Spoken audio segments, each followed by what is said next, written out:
Hi friends, welcome to Tamil catch port. கல்மலை, கனமலை, அடமலை, சாரல் மலை அப்படின்னு நம்ம ஊர்ல வித்தியாசமான மலைகளை பார்த்துருக்கிறோம். ஆனா உலகத்திலே பெய்த ரொம்பவும் வித்தியாசமான சில மலைகளை தான் இந்த வீடியோ வழியா பார்க்க போறோம். வீடியோ பிடிச்சிருந்தா மறக்காம லைக் பண்ணுங்க, ஷேர் பண்ணுங்க. புதுசா நம்ம சேனலை பாக்குறீங்கன்னா சப்ஸ்கிரைப் பண்ணி பக்கத்துல இருக்கிற பெல் ஐக்கானை கிளிக் பண்ணிக்கோங்க. தொடர்ந்து நிறைய வீடியோஸ் பார்க்க முடியும். இப்போ வாங்க வீடியோக்குள்ள போகலாம். முதல்ல பாக்குறது மீன்மலை. ஆகா, நம்ம ஊர்ல இந்த மாதிரி மீன்மலை பெய்ததுன்னா மீன் வாங்க கடைக்கே போக வேண்டாம், வீட்டு வாசல்ல இருந்து மீன் எடுத்து பொரிச்சு சாப்பிட்டுறலாம். ஆனா இது நம்ம ஊர்ல நடக்கல. அமெரிக்காவில இருக்கிற குட்டி கண்ட்ரியோட பேரு ஹோண்டுராஸ். அங்க இருக்கிற யோரோ அப்படிங்கிற டவுன்ல வருஷந்தோறும் இந்த மாதிரி மீன்மலை பெய்யுதான். மீன்மலையா, யாருக்கு அதுல பூ சுத்துறீங்க அப்படின்னு கேட்கலாம். நமக்கு மழை எப்படி பெய்யுது, கடல்ல இருந்து தண்ணியை அப்படியே உறிஞ்சி எடுத்து அது மேகங்களா மாறி அதுக்கப்புறம் தான் மழை பெய்யுது. இந்த மாதிரி தண்ணியை கடல்ல இருந்து உறிஞ்சி எடுக்கும் போது தண்ணியோட மேல் மட்டத்துல இருக்கிற மீனையும் சேர்த்தே உறிஞ்சி எடுக்குதான். அப்படி மேலே போற மீன்கள் திரும்பவும் மலையோட மலையா கீழே விழும்போது அதை நம்ம மீன் மலை அப்படின்னு சொல்றோம். அதிகமா இது கடற்கரை பகுதிகளில் தான் இந்த மழை பெய்யுது. சில நேரங்கள்ல கடற்கரையில இருந்து 200 கிலோமீட்டர் தள்ளி இருக்கிற பகுதிகளிலும் இந்த மாதிரி மலைகள் பெய்யுது. முதல்ல அந்த மாதிரி மீன் மழை பெய்யும் போது அங்கிருந்த மக்கள் கடவுளே நமக்கு பஞ்சத்தை போக்குறதுக்காக இந்த மாதிரி மீன்களை பரிசா கொடுத்திருக்கிறதா நினைச்சுக்கிட்டாங்க. ஆனா சயின்டிஸ்ட் சொல்லும் போது இந்த மீன்கள் எல்லாம் வானத்துல இருந்து திடீர்னு ஒண்ணும் வரல. எல்லாமே இங்க இருக்கிற ஆறுகள்லயும் ஏரிகள்லயும் கடல்லையும் வாழ்ந்த மீன்கள் தான் திரும்பவும் இங்க வந்திருக்கு அப்படின்னு சொல்றாங்க. அடுத்ததா சிலந்தி மழை. வானத்துல இருந்து தொப்புன்னு நிறைய சிலந்திகள் விழுந்துகிட்டே இருந்தா நம்ம என்ன நினைப்போம், சிலந்தி மழையா பெய்யுது அப்படின்னு தான் நினைப்போம். அந்த மாதிரி தான் இங்க நடந்திருக்கு. இந்த மாதிரி சம்பவங்கள் பிரேசில், ஜமைக்கா, இன்னும் உலகத்துல நிறைய இடங்கள்ல நடந்திருக்குதான். இதுக்கு காரணம் என்ன சொல்றாங்க அப்படின்னா, சிலந்திகள் பூமியோட வெப்பம் அதிகமாக்கும் போது அதை தாங்க முடியாம உயரமான மலைப்பகுதிகளுக்கு கூட்டமா செல்லுதான்.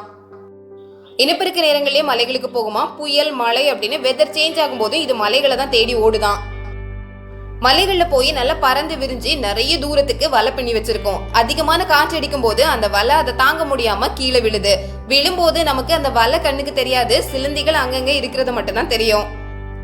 ஆயிரக்கணக்கான சிலந்திகள் ஒரே நேரத்துல இந்த மாதிரி கீழே தொப்புன்னு விழும்போது அதை நம்ம சிலந்தி மலை அப்படின்னு தானே சொல்ல முடியும். ஆனா இந்த எல்லா சிலந்திகளும் அதோட வலையில தான் தொங்கிக்கிட்டு இருக்கு. அடுத்ததா இறைச்சி மலை. வானத்துல இருந்து நிறைய இறைச்சி துண்டிகள் கீழே விழுந்தது அப்படின்னா எவ்வளவு ஆச்சரியமா இருக்கும். அந்த மாதிரி தான் 1876ஆம் ஆண்டு ஹென்ட்ருக்கி அப்படிங்கிற டவுன்ல இந்த மாதிரி ஒரு மழை பெஞ்சிருக்கு. இதை பார்த்து அங்கிருந்த மக்கள் ரொம்பவே ஷாக் ஆயிட்டாங்க. இறைச்சி அப்படிங்கிறது தெரியுது, ஆனா ஆட்டு இறைச்சியா, மாட்டு இறைச்சியா, குதிரை இறைச்சியா, ஒட்டக இறைச்சியா அப்படிங்கிறது தெரியல. அதனால எல்லாருமே குழப்பத்துல இருந்தாங்க.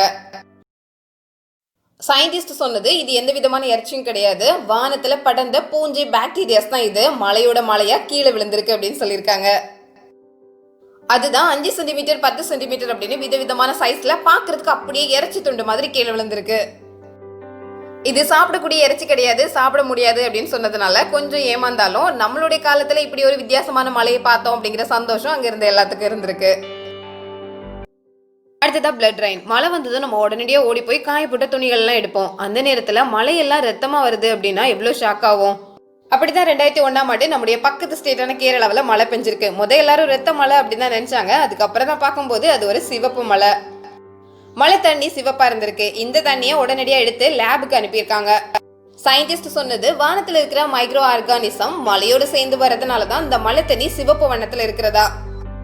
பழைய காலங்கள்ல இந்த மாதிரி ரத்த மழை கேரளாவில கூட பெஞ்சதா செவி வெளியான செய்திகள் இருக்கு. ஆனாலும் அதை யாருமே நேர்ல பார்க்கல அப்படிங்கறதுனால நம்பவே இல்லை. உலகத்துல நிறைய இடங்கள்ல இந்த மாதிரி மழை பெய்யுதான். சிவப்பு மழை மட்டும் கிடையாது, கருப்பு மழை, பச்சை மழை, மஞ்சள் மழை அப்படின்னு வித்தியாசமான வண்ணங்கள்ல மழை பெய்யுதான். எரிமலை வெடிக்கும் போது அதுல இருந்து வெளிவரக்கூடிய சாம்பல் எல்லாமே மேல வானத்துக்கு உறிஞ்சு கொள்ளப்பட்டு திரும்ப மழை பெய்யும் போது மழை தண்ணியோட சேர்ந்து வரும்போது அது சாம்பல் மழையாவும் கருப்பு மழையாவும் வருதான். அடுத்ததா வவ்வால் மழை. 2018ஆம் ஆண்டு ஆஸ்திரேலியாவில் இந்த சம்பவம் நடந்திருக்கு. அந்த சீசன்ல வெயில் கொளுத்தி வாங்கியிருக்கு. 47 டிகிரி செல்சியஸ் அளவுக்கு வெயிலாம். மனிதர்கள் வெயில இருந்து தப்பிக்கிறதுக்காக பீச், பார்க் அப்படின்னு கொஞ்சம் குளிர்ச்சியான பகுதிகளுக்கு போய் வெயில சமாளிச்சிருக்காங்க. ஆனா விலங்குகளால இது கொஞ்சமும் சமாளிக்க முடியவே இல்லை. இந்த வெயில தாங்க முடியாம மரத்துல தொங்கிக்கிட்டு இருந்த ஆயிரக்கணக்கான வவ்வால்கள் ஒரே நேரத்துல செத்து கீழே விழுந்திருக்கு. இதுதான் வவ்வால் மழை அப்படின்னு சொல்றாங்க.